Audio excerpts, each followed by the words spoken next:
right, now it's time for us to get into that discussion that we've been talking about depression and all the, things that come with it. We want to know what depression is, what's high functioning, and all of that kind of depression, and how we can literally blend faith and, medicine to kind of like curb this whole idea of depression. Many people are depressed. People are going through crazy.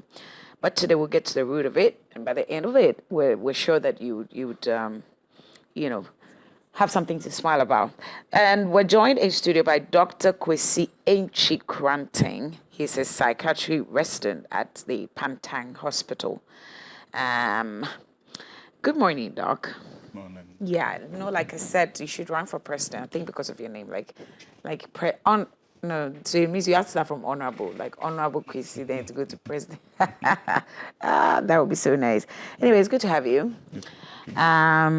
First question, why is that men don't talk? Why are men, what is the reason you guys don't express what you feel and all that? I know you're about talking about depression, but you're surprised, right? But you guys don't talk. Do you talk?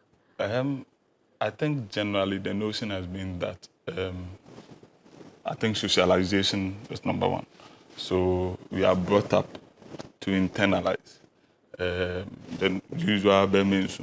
Right. So men are taught to internalize their feelings, not to talk about it. Secondly, I think from a general pool of male conversations, you can realize that a lot of men have been bent in a way because they expressed their vulnerability and it was used against them. So in most circles, now men are forming healthy alliances and then having the conversations among themselves. So rather than tell his spouse, he'd prefer to go and play golf on Sunday and have the discussion over there. Yes, so I think we are finding other ways of letting out rather than giving out your weak point to be used against you in the future.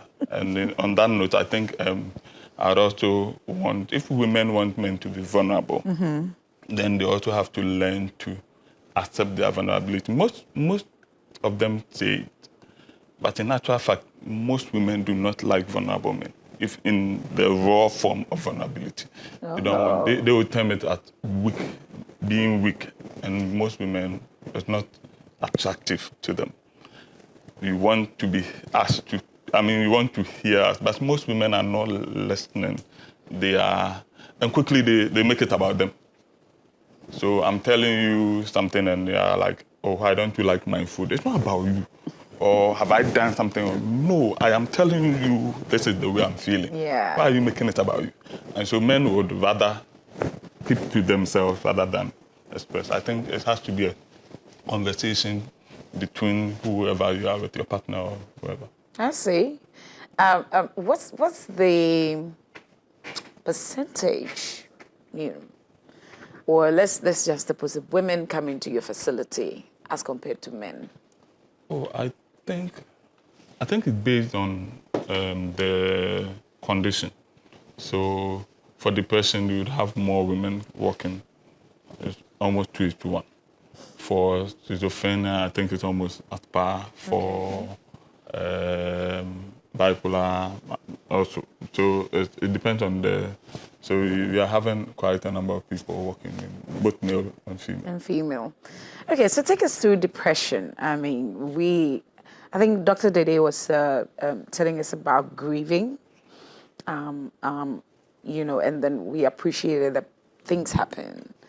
People go through sad moments, they grieve and all of that. She tells us that there's prolonged grieving, there's all of the crazy that comes with it, But then depression, sometimes I feel like we actually just downplay the word, we misuse it. Yeah. We kind of like put it in bad places, yeah. right? But so, educators, what is depression? So depression is a mood disorder. A mood disorder. Yes. Okay. So that is characterized by persistent periods of low mood. Okay. Accompanied with sadness, feeling of sadness, Quite a number of people have would isolate themselves. Okay. There's social withdrawal. There's early morning awakening. So usually the sleep is, for some people, there are sleep disturbances. So they usually wake up earlier than their normal waking time, around 2 to 3 hours prior to their normal waking time. They are Okay. up.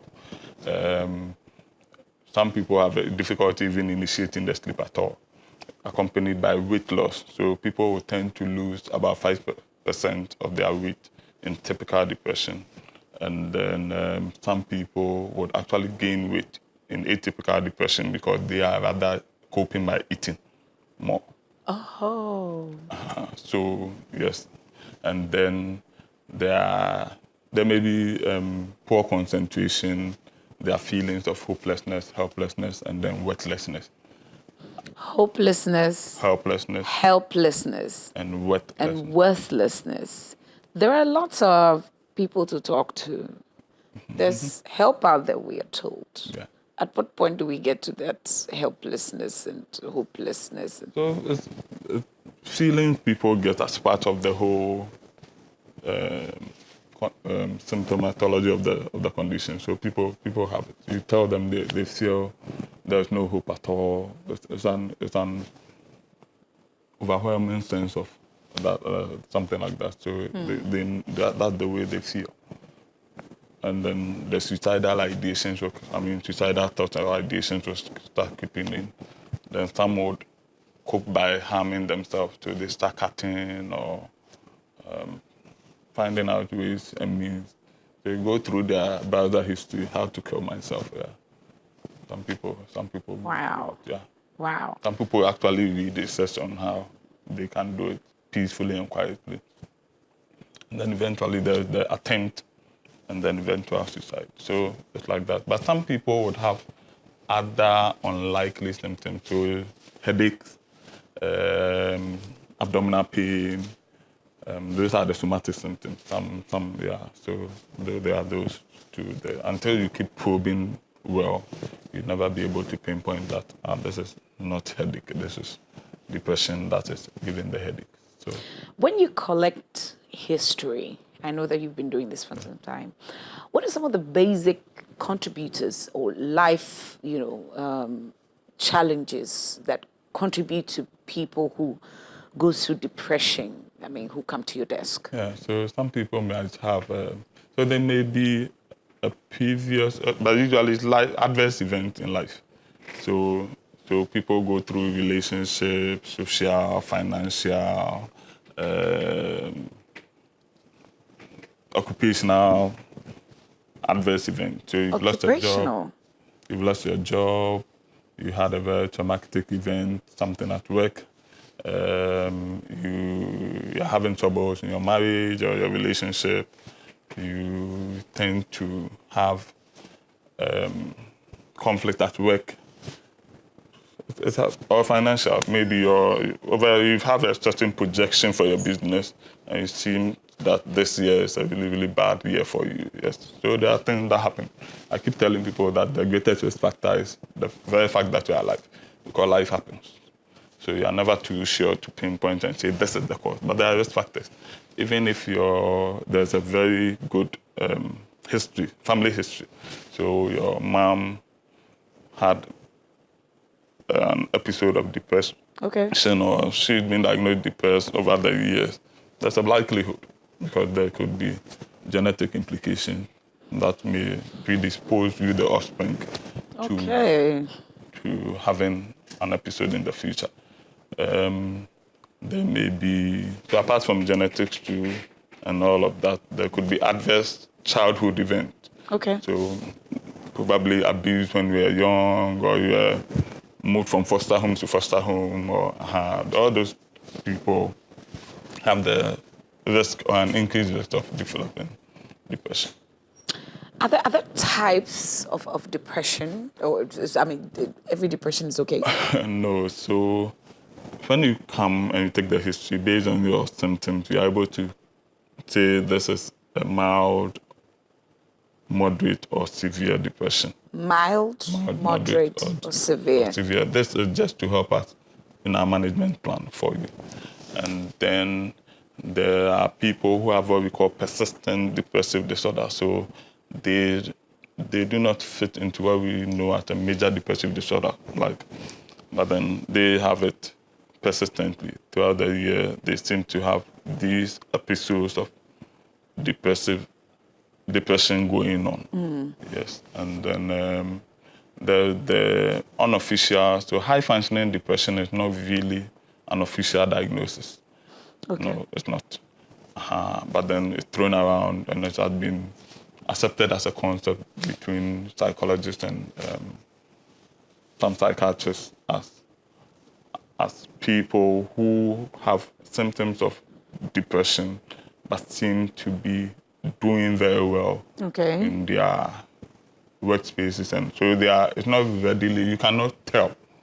And that's how when people like these commit suicide, everybody's like, what? We didn't see that coming. We didn't see it coming at all, yes, because they were functioning.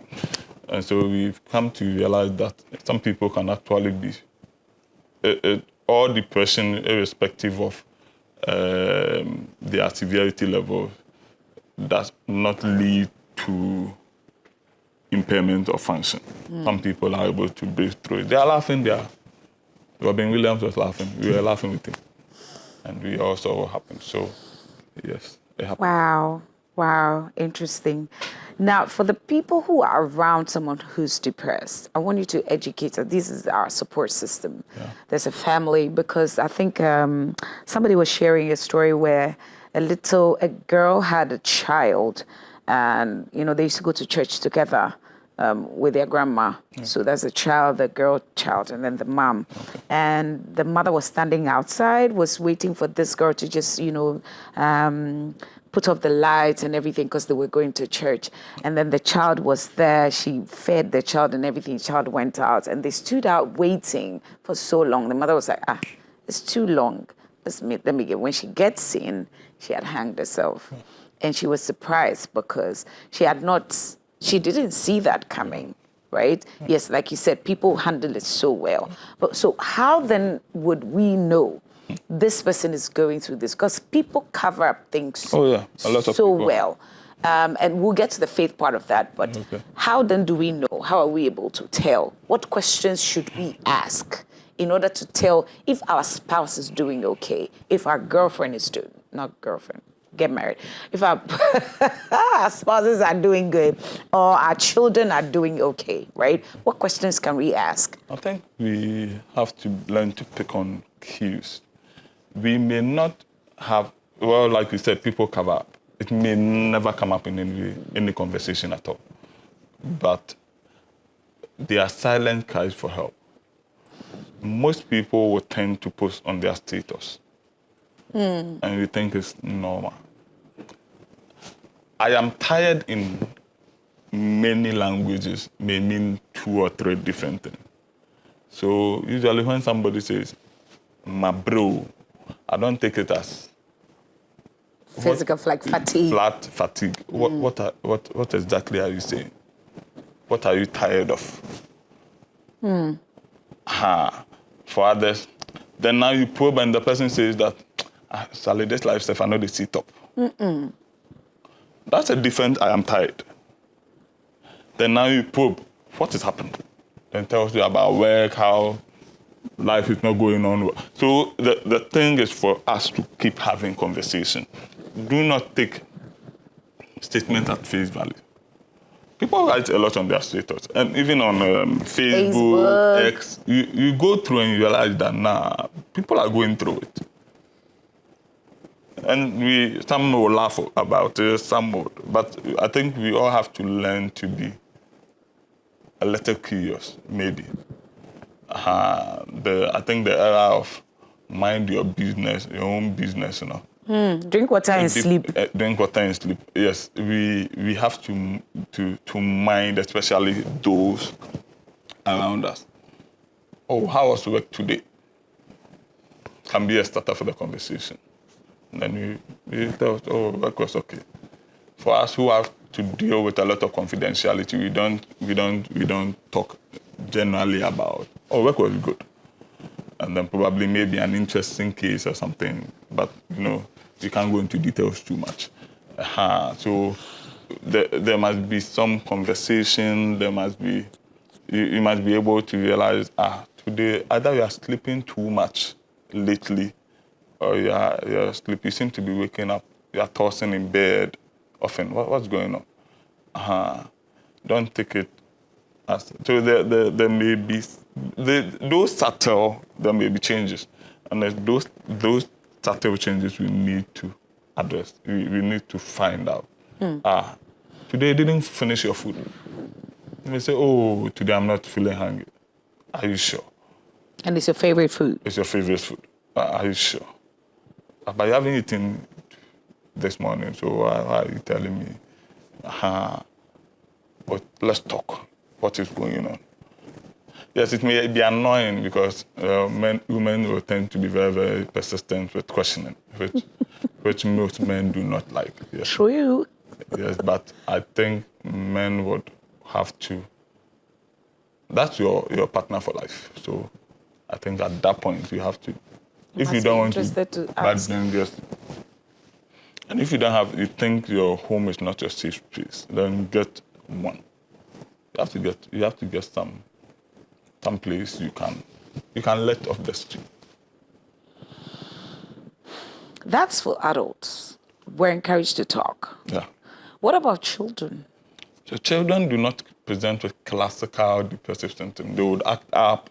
They will withdraw from their friends. They are not playing like they used to. They are grumpy. Okay. It's maybe depression ongoing. Then there's some sort of steady decline in academics. So it's because they are either not paying attention, they are not interested. Yes. So those are the things for children.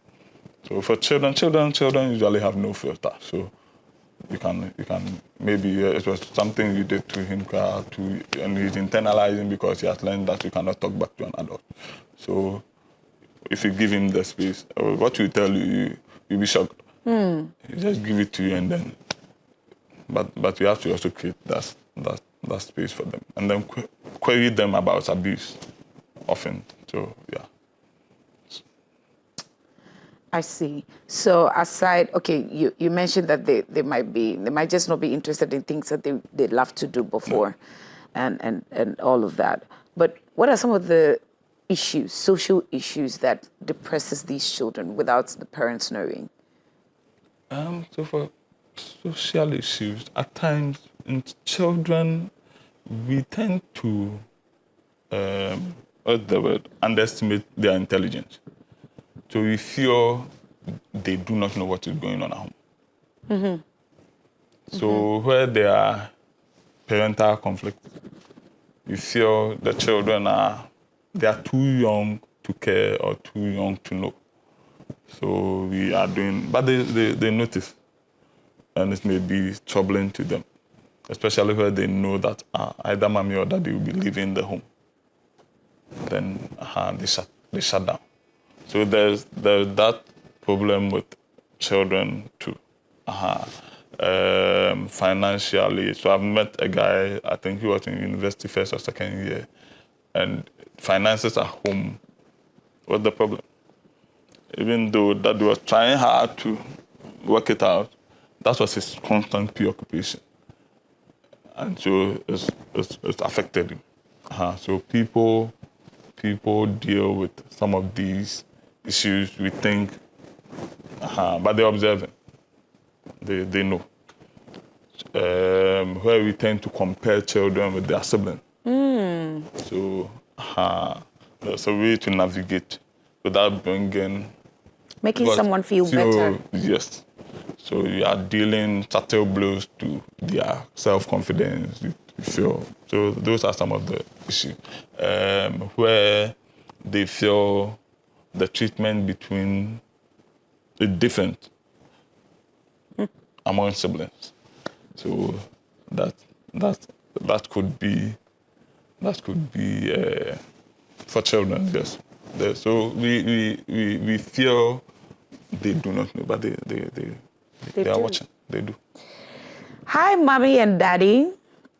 We know you pay the bills and it's okay. We love it. But there's more to the growth of a child. And one of the things we're discussing today is depression. And we just realized, the doctor just shared with us that even how you treat your children. So if you treat Kofi differently from Amma, and Amma feels like, okay, why is Kofi more special than I am? And I think almost every parent has a favorite child. And they kind of throw it, smear it in the faces of the others. Please be wise about that. It's something I've seen, it brings some sort of sibling rivalry and all of that. And they might not maybe even act out as young, but then it grows with them. Yeah. So it kind of forms them. Yeah. Then it affects the person they marry. It affects what they do, the career they pick. And it's just really crazy. We're dealing with depression, and these are the things that I feel like they are deep.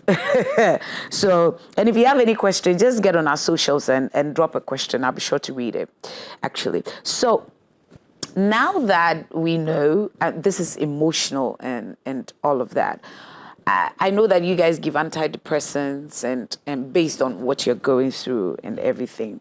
But before we get to the medication side of it, we're in a Christian nation. We're Africans. We put God in high esteem. We're told to keep faith alive, right? Faith without works. So you're not feeling it, but you know that you have faith that you're gonna get it. Yeah. And so you're living through the crazy, knowing that there's light at the end of the tunnel. David said, "Yea, though I walk through the valley of the shadow of death, I'm scared, but I'll fear no evil." Not that I'm not scared. I am, but for the evil that is before me, I'm not scared of it because I know that God is going to sort me out. We've walked with this. We've bottled up many things as Christians, hiding behind the idea of faith. Okay. How does that affect your work? So, most people are not compliant because of faith or their belief systems. Right. And we are seeing quite a number of people, even family members, come in and say, no, they believe this is a spiritual something and it's not a mental health issue, and therefore they want to discharge their relative. So they take him or her to a prayer camp and all of that. So yes, it impedes the progress we seem to be. But then we're also seeing a slight shift where we are having referrals from these prayer camps and then pastors who tell their word that we've done what we think we can do, and we think we have to take the person to a psychiatric hospital. So we are seeing that shift, and we are happy about it. But the greater majority has to come with people who believe that this is not a mental health illness. And yes, the greater population would, because we are, and like you mentioned, we are a religious society. Exactly. Anything we cannot explain, we tend to quickly shift to the metaphysical. And most people, where elsewhere they'll be looking into a microscope, we would tend to either pick a Bible, a Quran, or look in a calabash. Mercy, Lord Jesus. So that's how we interpret life in this part of the world. And it's not, yes, everybody has some worldview, but I keep telling people that science and faith are not fighting. They've never fought. They don't intend to fight. They won't fight. But it's the way we communicate it. Exactly. And that's where it becomes problematic. I keep using, so for people who would come and then throw Bible verses around with me, I say, I believe what you are saying. I think you are right, but you may be wrong. In that, Bible says that Paul, handkerchiefs and aprons were taken from him and given to people who ministered to the sick, and then they were healed. This same Paul writes to Timothy and tells him to take a little wine for your tummy, because that's what the prescribed medication for the gastroenteritis. Then, why didn't he send him a handkerchief? You exactly my point. I get to my point. Yes. So, Zachariah says in writing that God gave us these herbs and plants and others for medicine. God has never been against medicine. So if you believe, and like you said, your faith plus the medicine, taking it as your works, and therefore, faith without works is dead. All right, so faith without works is dead. That's scripture. So the doctor says, come to the facility, all right. Go to church, okay. But marry the two so that it's not like you're too spiritual, you want to die, or you're too carnal, you want to take medications alone. I mean, it goes both ways. We're told that things are already orchestrated in the spirit before it comes to the physical. So whilst you're dealing with the spirit, you should also, attack it. Leave no stone unturned. That's the English version of all that we're saying. Well, Jazera Nyaminti sent a message on Facebook. She says, this is such an important topic. I am very happy that it is getting more normal attention and working towards not being seen as fake or something to be ashamed of. Great job. Thank you so much, my darling. Thank you. Great. So keep your comments coming. We'll be sure to read them before the show comes to a close. But thank you so much, Doctor. Let me take your last words and then we can go, please. Okay, so yes, like you mentioned, there's help available. My message usually is, whenever there's something out of the normal with someone, query why. Okay. If you get up right now, there's a why behind your action. Exactly. So whenever there's something that is out of normal with anybody, let's try and find out why. We have to be a little curious. And then when you find out the why, you should be able to know that, no, this is not really making sense. Tell me more. Explain. No, I'm not getting it. What are you trying to say? Let's keep turning and probing till now you hit, and then the person says something else. There are people who can come. They may walk in with a sibling or a parent, and they are trying to keep information to themselves. Then now they give off one, it looks normal. We keep turning. Now, then they say something really, really off. Then we are like, okay, let's go along that tangent. I see. Then so yes, the history taking can take as much as 2-3 hours. Wow. The longest I've been is 4 hours. Yes. So till you get, so you can have a normal conversation for 15 to 30 minutes, and you are wondering why they even brought the person there. Then now they hit on something like, that is where we begin. Then now you keep navigating around it, and they keep saying all the things for which now they have been brought. Then now you know, there's a diagnosis. Where to direct it. Yeah. Interesting. Well, if you feel like you can't ask all these questions, it's okay. You can just go to a facility. Simple. And then the doctors are trained to do that. Thank you very much, Dr. Kwasi Antwi Koranteng, Psychiatry Resident at Pantang Hospital, soon to be president. Why do I keep saying that? Am I prophesying to you? Anyway, but thank you very much, Doc. We're going to go for a quick break, and then when we get back, we'll talk about something very important. We'll be back.